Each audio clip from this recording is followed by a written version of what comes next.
She was born to humble beginnings. Yet fate would carve her name into history as the most dangerous woman behind a rifle.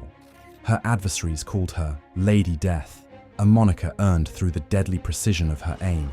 To those who knew her story, she was a hero, an unwavering spirit who refused to back down even when the skies were dark with the smoke of war. This is the tale of Lyudmila Pavlichenko, the deadliest female sniper the world has ever seen. Lyudmila was born in 1916 in the small town of Bila Tserkva, just outside Kiev in what is now Ukraine. Even from a young age, she despised complacency and thrived on challenges. When her family moved to Kiev, she found her calling at a shooting club, where the crack of rifles on the range lit a spark inside her. Practicing for hours each day, she discovered she possessed not just a steady hand, but a fierce determination that transformed her into a formidable markswoman. While she was still a student, World War II erupted. In June of 1941, Nazi Germany launched Operation Barbarossa, a massive invasion of the Soviet Union. Towns burned, families were torn apart, and the vast Soviet landscape was swallowed by chaos. It was a call to arms, and Lyudmila, just 25 years old, answered immediately. She presented herself at a recruitment office, demanding to serve on the front lines. Some men laughed. They suggested she might become a nurse or work in a factory. But Lyudmila was insistent. She was no stranger to rifles. Eventually, the recruiters gave in, and she was assigned to the Red Army's 25th Rifle Division. She arrived at the front, wearing the uniform of an ordinary Soviet infantry soldier. Yet the battlefield would soon reveal she was anything but ordinary. In the dusty trenches and among the ruins of cities scorched by fighting, she established her name as a lethal sharpshooter. Reports say her first 2 kills came within hours of receiving her sniper rifle. While many hesitated in those early days, overwhelmed by the scale of the war, Lyudmila was eerily calm. She knew her duty. Each pull of the trigger was an assertion of her will to protect her homeland. In brutal urban environments, she showed unparalleled patience, sometimes lying still for hours, waiting for the perfect moment to strike. As one Soviet sniper training principle stated, "Wait, observe, do not rush." Lyudmila embodied this creed. She became a ghost on the battlefield, concealed behind rubble, able to remain motionless for such extended periods that she practically disappeared into her surroundings. A few seconds of hesitation from an enemy soldier was all she needed. With a single crack of her rifle, their fate was sealed. As the battles intensified, her kill count grew. It seemed that with each passing day, another enemy fell to her cold precision. Her superiors soon realized they possessed a valuable asset, someone who could sow fear in the hearts of the opposition. Lyudmila was officially recognized as a sniper, given specialized training, and entrusted with more complex missions. With her sniper rifle in hand, she slipped behind enemy lines to set up ambushes and target high-ranking officers. In a matter of weeks, her reputation spread far and wide.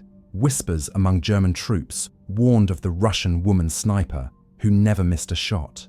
She fought in some of the most vicious engagements on the Eastern Front, notably the Siege of Odessa and later the Siege of Sevastopol on the Crimean Peninsula.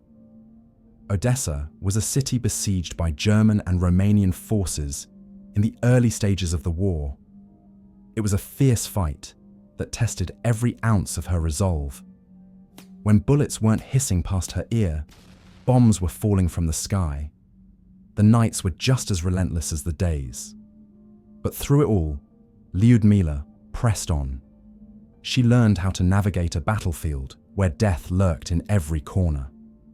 By the time the Soviets were forced to withdraw from Odessa, she had already notched dozens of confirmed kills. But it was in Sevastopol that Lyudmila's legend truly solidified. This strategic Soviet naval base on the Black Sea became a fortress under siege. Lyudmila, along with thousands of defenders, was locked in a brutal stalemate against German and Romanian forces that lasted for months. The Soviet troops faced an unrelenting barrage of artillery and airstrikes. Day after day, the defenders became more exhausted, more desperate. Yet in the middle of this chaos, Lyudmila found her rhythm. It's said that her uncanny marksmanship reached a peak during the siege. She picked off officers, artillery observers, and machine gunners from hundreds of yards away. She learned to predict enemy movements, to anticipate the moment when a target would peek out of cover. Her rifle became an extension of her body. A slip of the trigger could cost her life, but she was never one to lose focus. Her concentration was legendary. Even as bombs rained down, her rifle scope was steady. The bullet followed its path as though drawn by destiny. During this time, the Germans became so alarmed by her prowess that they attempted to lure her out. They would place mannequins dressed as soldiers in exposed positions, hoping to reveal her sniping nest. Lyudmila was too smart for their tricks. After a while, they resorted to more direct measures, aiming artillery bombardments at the spots they suspected she might be hiding. Still, they couldn't stop her. She was already gone by the time the shells hit, relocating with a calm efficiency that bordered on the inhuman. By June 1942, her confirmed kill count had surpassed 300, a mind-boggling number for a single sniper. With each tally, her legend grew. The Soviet government took notice. They believed she would be more valuable as a living symbol than as a soldier pinned down in the thick of battle. The order came. Lyudmila Pavlichenko was to be evacuated from Sevastopol. She'd done enough. Her skill and leadership in training other snipers had already transformed the battlefield.